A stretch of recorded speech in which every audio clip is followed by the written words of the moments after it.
Franck Riester, bonjour. Bonjour Christophe Barbier. Bienvenue sur Radio J. Est-ce que Merci. l'ancien maire de Coulommiers est solidaire des maires qui ouvrent leur congrès aujourd'hui dans un climat d'angoisse, de colère, d'inquiétude aussi sur les fiscalités locales? Oui, vous savez, être maire, c'est une mission difficile, passionnante, enthousiasmante, avec des projets concrets à réaliser pour nos compatriotes, mais aussi une mission de plus en plus difficile, avec des contraintes normatives nombreuses, avec parfois des difficultés financières, avec des gens qui sont de plus en plus exigeants, parfois aussi de plus en plus violents.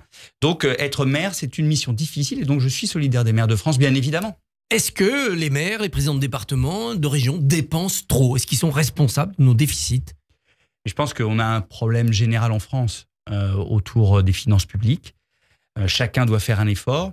Je pense que, plus fondamentalement, il va nous falloir repenser complètement à la fois ce fameux millefeuille administratif français et aussi la relation entre l'État et les maires. On ne peut plus être dans cette relation conflictuelle en permanence où les uns disent des choses sur les autres, les uns tiennent les autres. On doit retrouver l'apaisement entre les collectivités locales, notamment les communes, et donc les maires et l'État. Et ça passe par une réelle décentralisation et une réelle autonomie fiscale. Parce que sans cette autonomie fiscale, nous ne pourrons pas réussir à créer un lien de confiance entre l'État et les collectivités. Il faut que les communes soient gérées, et elles le sont dans leur très grande majorité, de la meilleure façon possible. Mais il faut laisser des marges de manœuvre aux communes pour qu'ensuite, elles puissent, ces communes et ces maires, rendre des comptes aussi devant leurs compatriotes. Et peut-être qu'il faudra revoir une fiscalité d'une manière ou d'une autre pour tous les habitants des communes, locale, une fiscalité locale. Je sais que Catherine Vautrin y travaille. Peut-être qu'on a été trop loin dans la réforme de la suppression de la taxe d'habitation, pardon. C'était une taxe injuste. Il faut peut-être recréer un lien fiscal juste entre les d'impôt territoire, quoi. D'impôt territoire qui n'augmente pas la pression fiscale, parce qu'il faut baisser la pression fiscale. Je fais partie de ceux qui pensent qu'il faut baisser la pression fiscale dans notre pays, mais en même temps recréer un lien fiscal entre justement les élus et les habitants.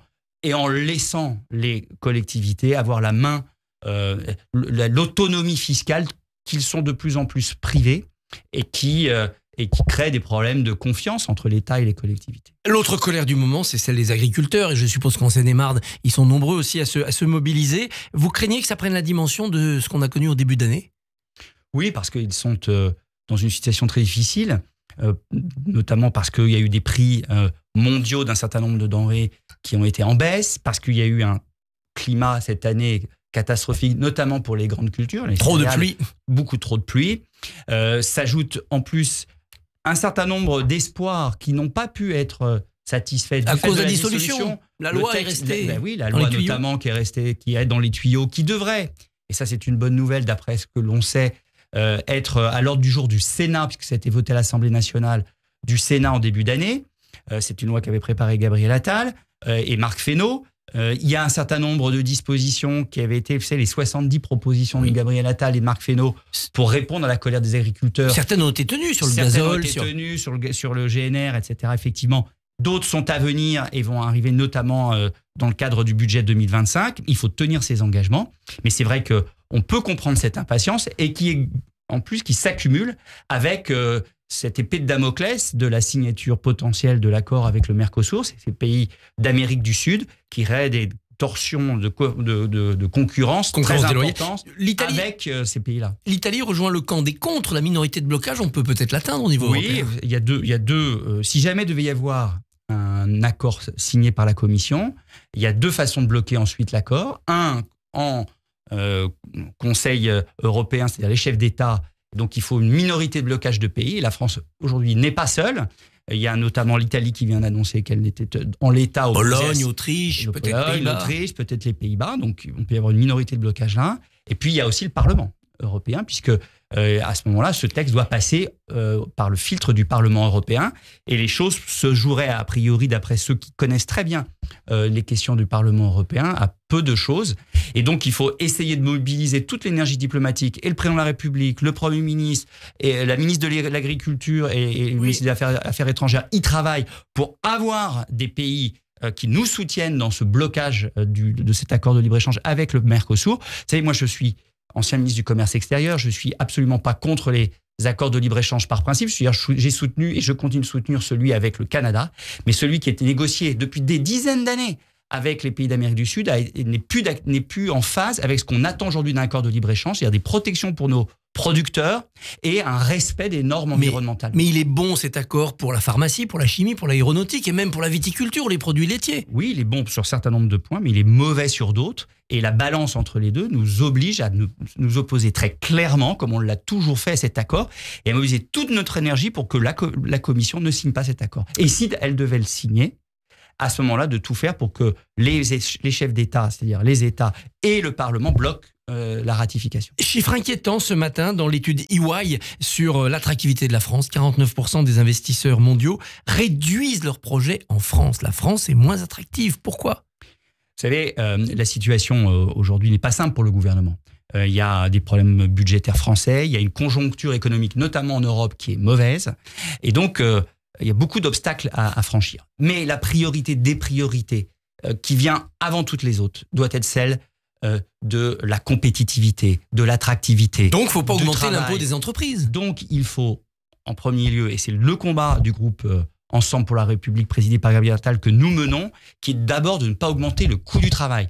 Parce que c'est un élément absolument important en termes d'attractivité pour les investisseurs étrangers et pour la compétitivité de nos entreprises installées en France.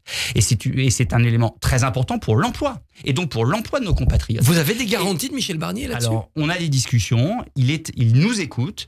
Nous voulons absolument qu'il n'y ait pas d'augmentation du coût du travail.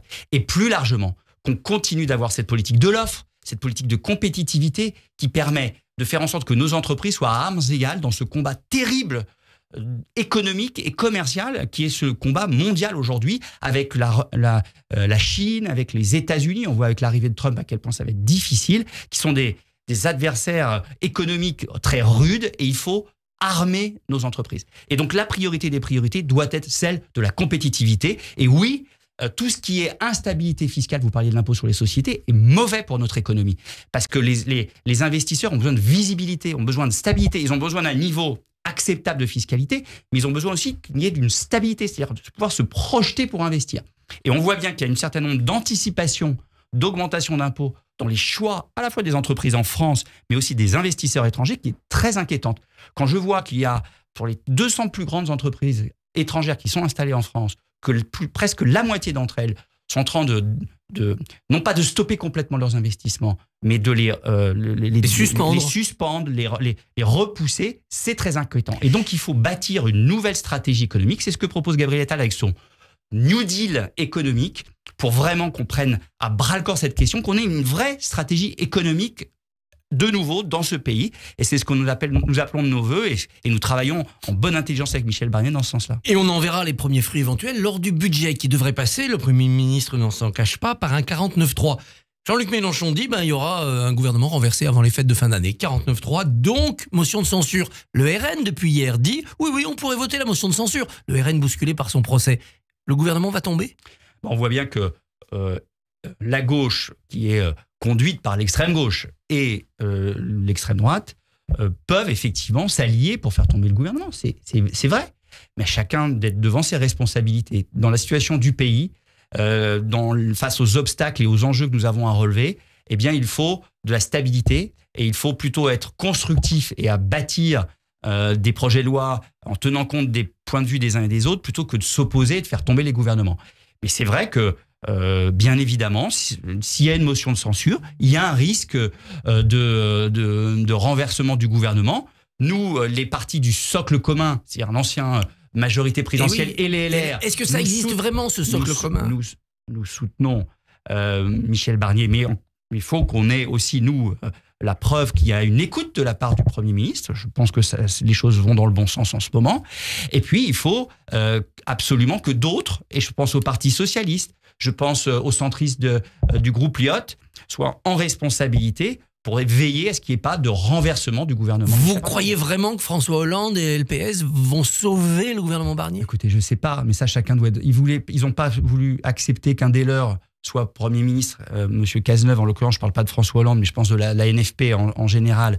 Et aujourd'hui, il y a Michel Barnier. S'ils contribuent à le faire tomber, ça serait une grave responsabilité qu'ils auraient dans l'instabilité politique de notre pays. Ces calculs du chaos à l'Assemblée, ceux de Mélenchon, ceux de Marine Le Pen, c'est en vue de la présidentielle, on le voit bien.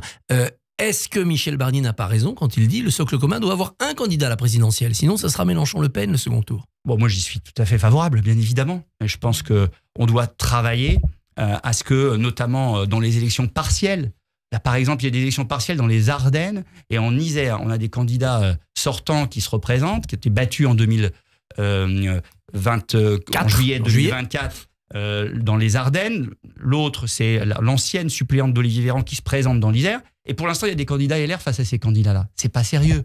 Je comprends l'ambition légitime de certains candidats LR, mais on doit faire socle commun, on doit faire bloc pour se présenter aux élections partielles. On doit travailler en intergroupe. Et par exemple, aujourd'hui, les LR et Horizon ne souhaitent pas travailler en intergroupe, c'est-à-dire en réunion commune régulière entre les différents groupes du socle commun à l'Assemblée nationale. C'est pas raisonnable. C'est une fiction, ce socle. C'est pas raisonnable. Et d'autre part, il faudra vraisemblablement veiller dans l'avenir à ce qu'il puisse y avoir un candidat de rassemblement pour ce socle commun. Parce que face au Rassemblement national et face à l'extrême gauche, il va falloir rassembler les bonnes volontés de ce socle commun central de la vie politique. À travers une sorte de primaire? Alors, il faudra voir les voies et moyens de sélection. Est-ce que c'est une primaire? Est-ce que c'est des discussions à déterminer? Mais en tout cas, oui, il va falloir s'atteler à cette question très importante pour l'élection présidentielle. On n'est pas encore là, mais ça va bientôt commencer à devoir être prendre envisagé. les décisions de préparation de cette élection. Vous faites partie de ceux qui seraient choqués si Marine Le Pen était frappée d'inéligibilité avec exécution provisoire au début de l'année 2025? Moi, vous savez, il y a une séparation des pouvoirs. Je ne me mêle pas des décisions de justice. La loi est comme elle est aujourd'hui, elle doit être appliquée. Après, moi, je suis très favorable aussi à ce que on prenne toutes les décisions une fois que le processus judiciaire arrive à son terme. On attend la condamnation définitive. À l'échéance de la condamnation définitive, c'est-à-dire après les voies de recours. La relation entre la France et Israël multiplie les tensions récentes, les propos du président de la République, des incidents, par exemple avec le monastère Éléona. Est-ce que le gouvernement français doit rompre avec le gouvernement Netanyahou? Écoutez, c'est pas moi qui prends ce genre de décision, puisque je suis député, c'est au gouvernement de prendre ce type de décision. Moi, je vous dis, cette question du conflit entre Israël et d'autres pays de la région et la situation dans les territoires palestiniens est une situation très complexe, très difficile à juger depuis Paris. Vous savez, quand vous êtes israélien et que depuis des dizaines d'années, vous vivez dans la peur d'avoir des roquettes tirées par un certain nombre de personnes soutenues par des puissances étrangères qui n'ont qu'un objectif, c'est votre disparition. Vous n'avez forcément pas la même façon de regarder les choses que quand vous êtes tranquillement ici à Paris. Donc, et de la même façon, quand vous voyez un certain nombre de populations tuées, populations civiles, à Gaza notamment, on comprend la colère et on comprend aussi la volonté de cesser le feu d'un certain nombre de personnes dans ces territoires-là. Et donc, il faut beaucoup de mesures, laisser le gouvernement français veiller à conduire la politique diplomatique qui est la sienne de façon respectueuse des différentes sensibilités et d'arriver à terme à ce qui est l'objectif qu'on doit retrouver, c'est-à-dire la sécurité pour Israël, la libération des otages et à terme le cessez-le-feu et les deux États. La solution à deux États, ça reste la position de la France. Oui, parce qu'il faut garder cet objectif qui permet ensuite, à notre avis, d'avoir la paix dans la région. Franck Riester, merci et bonne journée. Merci à vous. Le Barbier du matin est à retrouver dès demain sur Radio J. Christophe, demain, votre invité sera je ne l'ai plus en tête. On va le retrouver. On retrouvera ça et on le redira à l'antenne. Rendez-vous demain à 7h45 pour retrouver l'invité mystère de Christophe Barbier. Radio J.